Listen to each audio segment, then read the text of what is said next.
ज़ियाउल हक मरज़ई के कादियानी दौरे हुकूमत में कादियानी जमात की इस्लाम नाफद करने के नारे के फ़रेब में हद से ज़्यादा खिदमत होना शुरू हो गई तो कई सियासी और दीनी हलकों में इस बात का चर्चा शुरू हो गया कि ज़िया नाम तो इस्लाम का लेता है, कादियानियों के ख़िलाफ़ गाहे बगाहे बयानात भी देता है, मगर उसकी तमाम तर मेहरबानियाँ भी कादियानियों के हिस्से में आ रही हैं।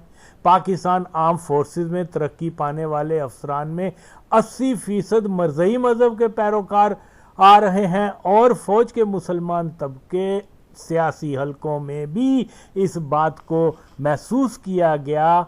तो इससे कबल के कौम को इस सच्चाई का अदराक हो जाए कि ज़ियाउल हक खुद एक मरज़ई है और उसकी हुकूमत और मजलिस शोरा में कसीर तादाद छुपे और खुले मरज़ई अफराद शामिल हैं और इस्लाम के निफाद की आड़ में ज़िया कादियानी एजेंडे पे काम कर रहा है। क्योंकि ज़ियाउल हक अपने हम मज़हब जर्नैलों, जिनमें general Khalid Mahmood Arif, general Jilani, general Rahimuddin Khan, general Hamid Gul, general Akhtar Rahman, general Sawar, general Iqbal के साथ मिल पाकिस्तान को मुकम्मल तौर पे कादियानी तसल्लुत रियासत बनाने के नापाक मिशन पे काम कर रहा था। इसलिए वक्त की ज़रूरत थी कि ज़ियाउल हक अपनी शोहरत एक कादियानी मुखालफ के तौर पर बरकरार रखने के लिए कादियानी जमात के ताउन और मशवरे से कोई ऐसा नाटक रचाए कि अवाम में एक कादियानी मुखालफ की शोहरत पा जाए। और हुआ भी यूं कि अप्रैल 1986 को ज़िया ने इम्तनाए कादियानियत के नाम पर एक ऐसा कानून बना दिया जिसकी कई शिकों से इस्लाम को एक जग हसाई का सबब बनाने की नापाक जसारत भी की गई। बज़ाहिर कादियानियों को तबलीग करने, ख़ुद को मुसलमान कहने या इस्लामी शायर इस्तेमाल करने पे पाबंदी लगाई। अगरचे ये पाबंदियाँ भुट्टो दौर की ही थीं, मगर कादियानी खलीफा मिर्ज़ा ताहिर और ज़िया मरज़ई के तालमेल से ये सब ज़िया के नाम पे कर उसको कादियानी दुश्मन साबित कर दिया। और इस पुरफरेब चाल में पाकिस्तान की दो मजहबी यानी जमात गैर इस्लामी और तबलीगी जमात भी शामिल थे कि इन्होंने ज़िया कादियानी को इस्लाम का मुजाहिद ऐसे ही करार दे दिया जैसा कि मौजूदा दौर में यूसुफ कज़ाब का बच्चाबाजी वाला बच्चा और कादियान जा कादियानी इमामत में नमाजें और मिर्ज़ा कादियानी की कब्र पे फातिहा पढ़ने वाले मरज़ई औरिया मकबूल शैतान ज़िया को अमीरुल मोमिनीन मुजाहिद इस्लाम कहते हैं।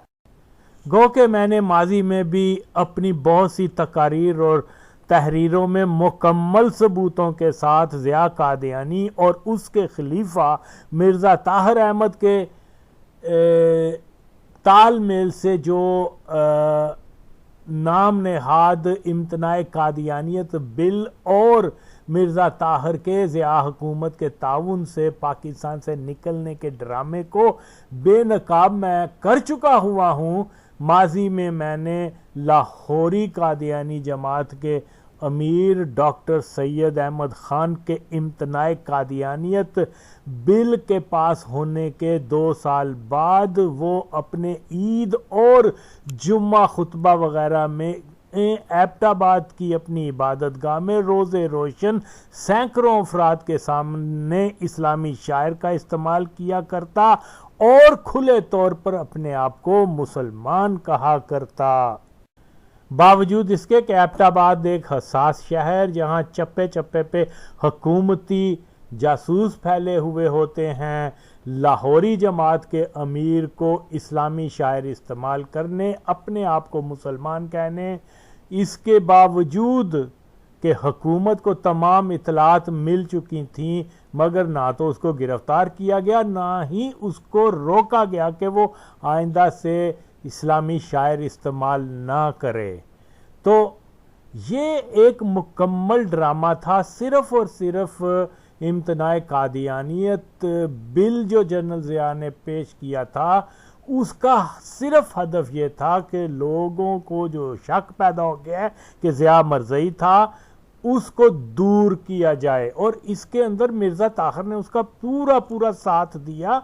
ये जमात कादियानी और जनरल ज़िया हुकूमत के दरमियान एक सीक्रेट एक मुआहदा भी हुआ कि वो इसके ऊपर जो है ज़ियाउल हक ने उसको मुल्क से बाहर भी जाने दिया। और फिर ये हुआ कि दुनिया ने देखा कि वाह जी वाह, ज़ियाउल हक जो है वो बहुत बड़ा इस्लाम दुश्मन है और कादियानियों का दुश्मन है।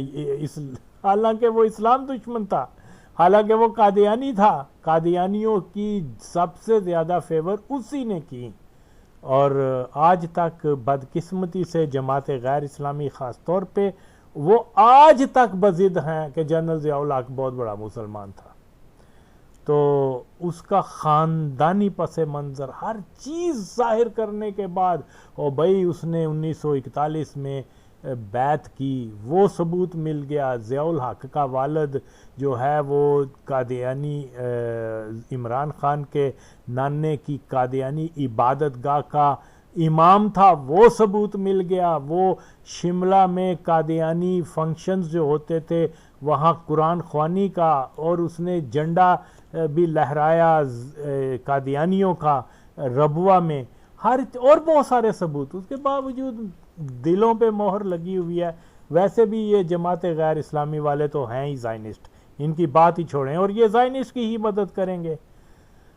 बहरहाल यूँ तो इस किस्म के बहुत से वाक़यात हैं कि ज़िया ने मसलन डॉक्टर सलाम को पाकिस्तान के दौरे पे मदऊ किया, हुकूमती तौर पर उसको प्रोटोकॉल दिया गया, उसको ज़ियाउल हक ने अपनी नापाक ज़ुबान से एक महान मुसलमान कहा, जबकि कानून ये पास किया गया कि कोई कादियानी अपने आप को मुसलमान कह नहीं सकता, और हकीकत में ज़िया खुद कादियानियों को मुसलमान कह रहा है। इसलिए लाहौरी कादियानी खलीफा के बेटे की मौत पे ज़ियाउल हक ने उस शनाख्त शुदा डिक्लेयर्ड कादियानी की फातिहा ख्वानी की। जाहिर है कि एक मरज़ई ही दूसरे मरज़ई के मरने पे फातिहा ख्वानी कर सकता है। बहरहाल इम्तनाए कादियानियत के बिल के फ्रॉड को फिर से कादियानियों की अपनी ज़ुबान एक बार फिर से बेनकाब कर रहा हूँ कि हम सब जानते हैं कि पाकिस्तान में जेल एक ऐसी जगह होती है जहाँ हर कैदी की नकलो हरकत, उसके शब रोज़ की तमाम कार्रवाइयों की खबर जेल अहकाम को होती है। वजह फिर यही कि जेल का हर दूसरा कैदी मुखबर होता है। जेल अथॉरिटीज़ से छोटी मोटी मरात के बदले हर कैदी दूसरे कैदी की मुखबरी करता है। मिसाल के तौर पर अल-जुल्फ़कार और लीबिया साजिश केस में गिरफ्तार मेरे छोटे भाई आगा मोहम्मद नवीद मरहूम और आगा मोहम्मद मुबीन ने जब रात के अंधेरे और मुकम्मल तन्हाई में एमनेस्टी इंटरनेशनल वालों को सियासी कैदियों पे किए जाने वाले जेल में जुल्म की रिपोर्ट लिखी, मगर मुखबरी हो जाने की वजह से जेल वालों ने उनको कसूरी चक्की में बंद कर खूब तशद्दुद किया। यानी जेल में कैदी जो कुछ करता है उसकी मुखबरी, उसकी तमाम इंफॉर्मेशन जो है वो जेल के सुप्रीडेंट वगैरह के पास मिनटों में आ जाती हैं। ज़िया दौर में इम्तनाए कादियानियत का बिल सिर्फ एक धोखा था, फरेब था, मगर असल में कादियानियों को हुकूमती सतह पे तबलीग करने का पूरा पूरा मौका फराहम किया जाता। जैसा कि इस बिल के आ जाने के बाद कादियानियों ने खुले तौर पर हुकूमती मशीनरी की मदद से सिंध के हिंदुओं को जितनी बड़ी तादाद में मरज़ई बनाया, इसकी मिसाल नहीं मिलती। इस काम के लिए ज़ियाउल हक मरज़ई ने कंवर अदरीस जैसे डिक्लेयर्ड और बहुत ही पक्के कादियानी को सिंध का बेताज बादशाह बनाकर उसको सिंध में कादियानियत के फरोग की जिम्मेदारी सौंपी हुई थी। बदकिस्मती से रंडी बेज़मीर जब हुकूमत में आई, उसको मालूम था कि कंवर अदरीस कादियानी ने हज़ारों भट्टो शदाइयों को 1983 में जो सिंधी लोग थे उनको इसने शहीद किया था।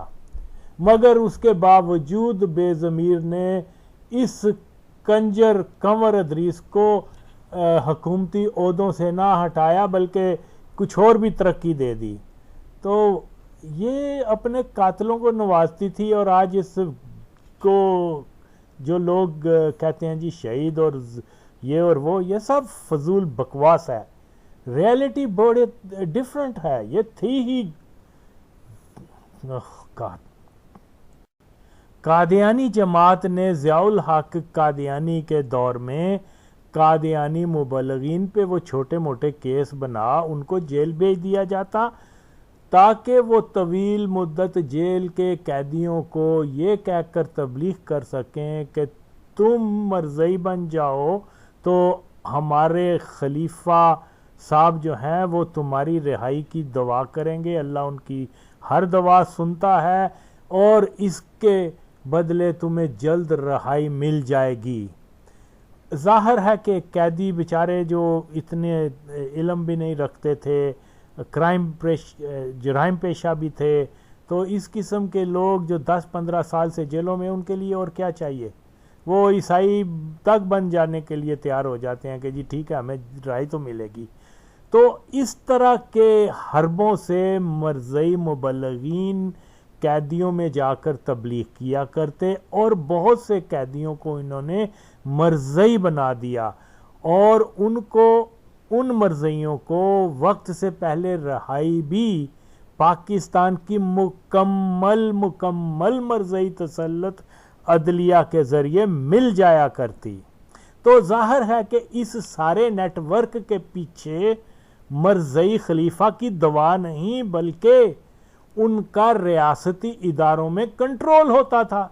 जैसा कि अंग्रेज़ों के दौर में हुआ करता था कि वो जैसा कोई मरज़ई बनता था तो वो मिर्ज़ा कहता था मैं दुआ करूंगा तुम्हारे दिन फिर जाएंगे, तो अंग्रेज़ उनको फ़ौज में पुलिस वगैरह में उन मरज़इयों को नौकरियां दे देते थे। और वो लोग यही समझते थे कि ये एक हमारे नबी की दुआ से हम यहाँ पहुँचे हैं, लेकिन ये नबी वबी की दुआ नहीं होती थी। ये अंग्रेज़ी सिस्टम का एक हिस्सा था कि वो चाहते थे सारे मुसलमान मरज़ई बन जाएं, तो इसलिए वो इस किस्म के ड्रामे किया करते थे, इस किस्म की उन्होंने साजिशें किया करते थे कि लोगों को यही पता चले कि ये उस खबीस मिर्ज़े की दुआ का नतीजा है। हालांकि ये दुआ का नतीजा नहीं होता था, ये बरतानवी हुकूमत की मेहरबानी होती थी। तो यही तरीका पाकिस्तान बनने के बाद भी इन्होंने इस्तेमाल किया। अब मरज़ई मुबल्लिगीन जेल में मरज़इयत की तबलीग करें और जेल हकाम को इसकी खबर ना हो, यह मुमकिन हो ही नहीं सकता। अगरचे पाकिस्तान की ज़्यादातर जेलों में जो आज भी जो अफसरान हैं वो हरामी कट्टर मरज़ई होते हैं, मगर ज़िया मरज़ई दौर में ख़ास तौर पे इन मरज़ई जेल अफसरान को कादियानी मुबल्लिगीन के ज़रिए जो बज़ाहिर कैदी बनकर आया करते, मगर हदफ उनका मरज़इयत की तबलीग हुआ करता। इस वीडियो के आखिर में मरज़ई मुबल्लिगीन की ज़ुबानी उनका इतराफ़ सुन सकते हैं कि वो जेल में तबलीग किया करते, और शक नहीं कि ये तबलीग पाकिस्तान की रियासती मशीनरी के ताउन और रजामंदी से ही मुमकिन होती। जो मजीद एक और पुख्ता दलील है कि ज़ियाद और मरज़इयत का सुनहरा तरीन दौर था, और ये सुनहरा दौर अब भी तक जारी और सारी है। इसलिए मैं बार बार कहता हूं कि खुदा के लिए मरज़इयत का मुकाबला करना है तो दीन फरोश मौलवियों की बजाय मेरे नुक्ता नज़र के हामी बनो। मरज़ई हटाओ तहरीक का साथ दो कि पाकिस्तान से मरज़इयत को ना तो इकबाल की शायरी सुना शिकस्त दी जा सकती है, ना ही तारक जमील के मगरमच्छ आंसू मरज़इयों को बहाकर दूर ले जा सकते हैं।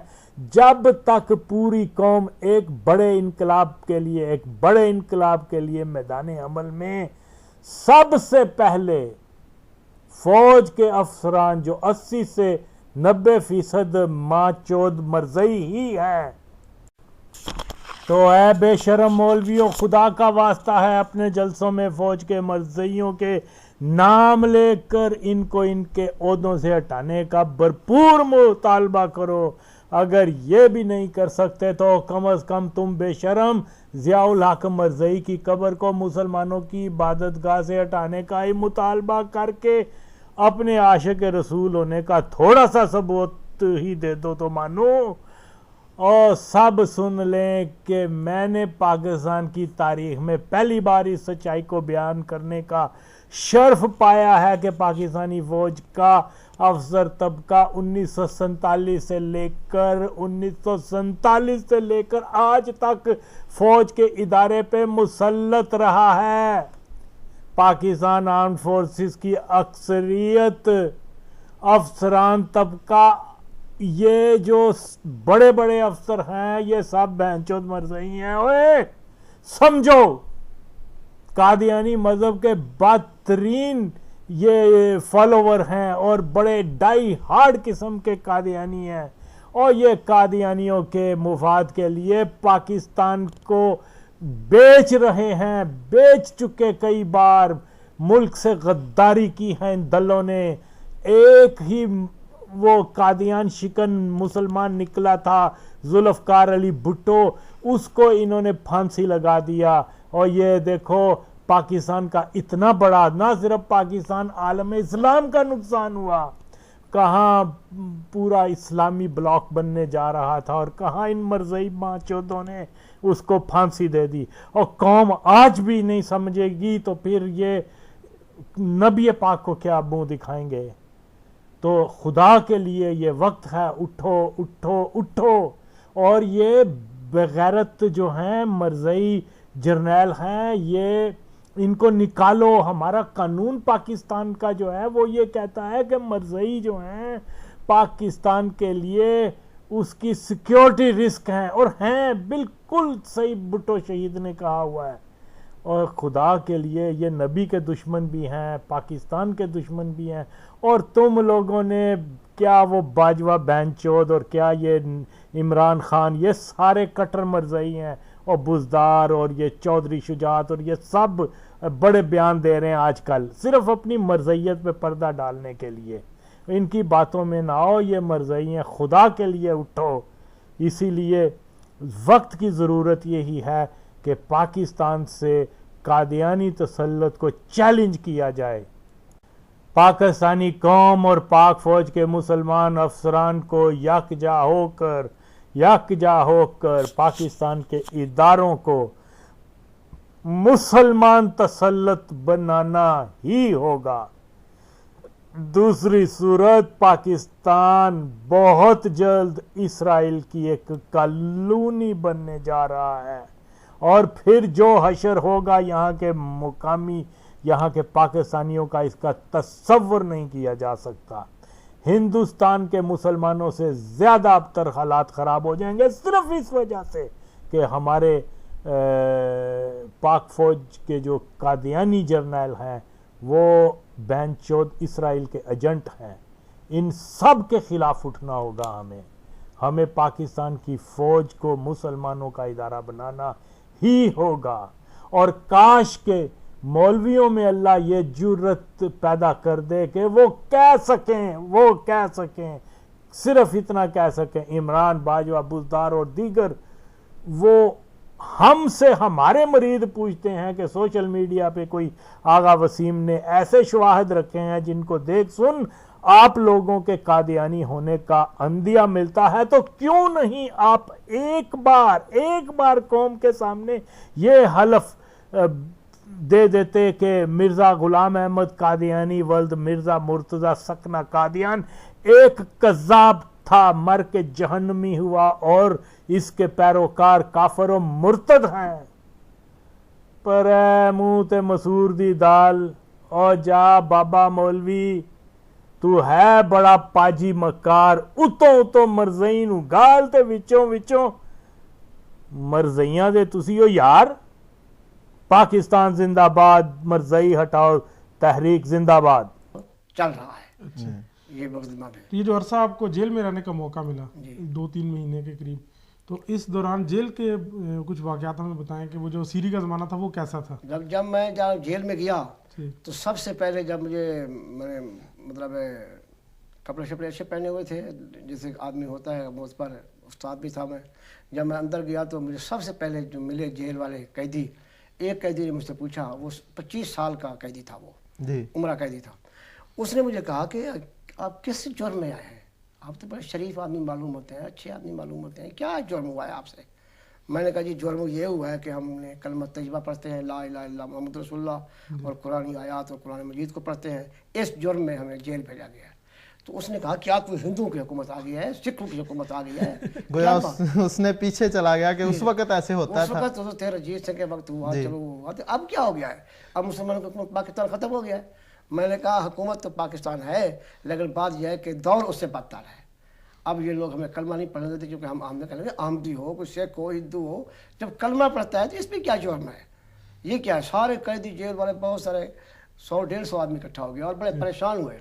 अब तक उन्होंने सब एजेंट जेल से पूछा कि क्या है यार, ये तुम क्या करते हो? उसने कहा कि मेरा पास तो नहीं है, अब मुकदमा हुआ है, यहाँ हम इनको बाइज़्ज़त रखेंगे, कुछ नहीं कहेंगे, लेकिन बात यह है कि अब हम मजबूर हैं। इसके बाद अल्लाह ताला के फजल से हमें दुआएं करने का मौका मिला, कुरान मजीद पढ़ने का, तहज्जुद पढ़ने का, रात को क्या करना था, कुछ तबलीग करने का मौका? तबलीग करने का मौका मिला। फिर इस तरह 3-4 आदमी आमदी हुए जेल वाले। अच्छा उसके बाद जमातें थी अलग अलग लाहौर की, उन्होंने बैनर्स उठाए हुए थे, कतबे, उस पर आमदियत के कुछ निशानात लिखे हुए थे, मुझे याद है।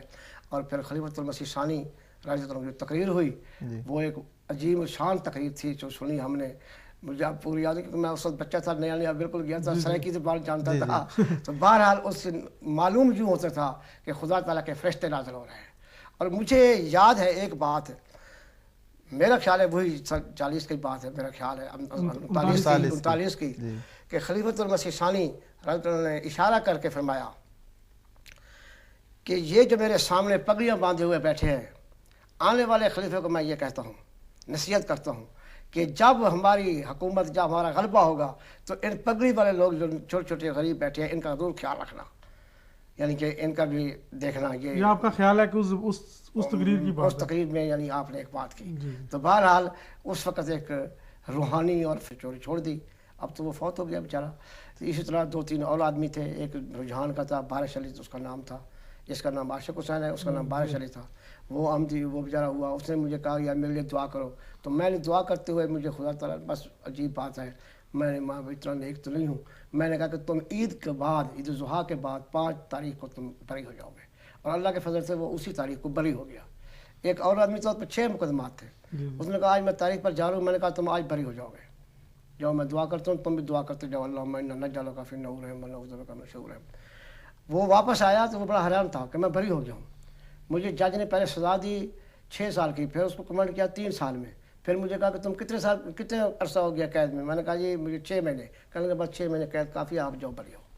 यानी अल्लाह ताला ने आपकी बात भी रखी मसीह इस्लाम की सदाकत की एक निशान था, निशान के तौर पर। हमारा क्या है, सब कुछ तो मसीह मौत इस्लाम की सदाकत का निशान था।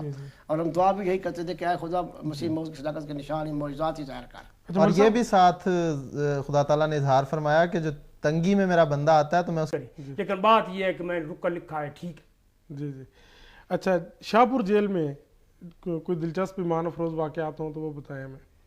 शाहपुर जेल में असल वो हम 35 आदमी थे ना, इकट्ठे रहते थे। तो अशरफ अली शाह साहब बहुत अच्छे आदमी थे। तो जब वे 35 आदमी जो थे वो चले गए, तो मुझे अस्पताल में जो था ना, उन्होंने जगह दे दी, 4 पाई ये वो। तो वहाँ आदमी होते थे, उनको मैं तबलीग भी करता था, और वो लोग बड़े मुतसर थे। और कोई तकलीफ मुझे उस शाहपुर जेल में अशरफ अली शाह साहब के ज़माने में नहीं हुई। एक बात दिलचस्प वाक़या ये है कि जब पहले मुकदमे में आया हूँ ना जेल में, तो उस वक्त अशरफ अली शाह साहब जो थे सुप्रीडेंट जेल थे। जब मैं जेल में पहुंचा तो मुझे 20 क्लास लगवाई थी, इमदाद शाह हमदानी एडवोकेट थे, शिया हैं। तो जब मैं मजिस्ट्रेट के पास पेश हुआ ना, तो उन्होंने कहा भाई बात ये है, जो ये साहब ये किस में कलमा तैयबा का बैज में लगाया हुआ था। तो उन्होंने मजिस्ट्रेट साहब के सामने कहा कि आप दूसरा कलमा तैयबा का बैज भी लगा लें। तो जब ये कहा तो उन्होंने कहा ये हमारे वकील हैं जनाब, हम दरख्वास्त ज़मानत देते हैं। दरख्वास्त ज़मानत दी, सरकारी वकील ने कहा नहीं जनाब ज़मानत नहीं होनी चाहिए, नोटिस 2 दिन का देना जी, चाहिए। जी। हर 2 दिन का नोटिस दिया गया। जी। उसके बाद इमदाद शामदानी ने मेरी 20 क्लास लगवाई तो मैं जेल में पहुंच गया। तो अशरफ अली शाह साहब की बात कर रहा था जी, मैं। जी। तो वो कहते हैं सुबह सवेरे मेरे पास पहुंचे, जी 20 क्लास में था।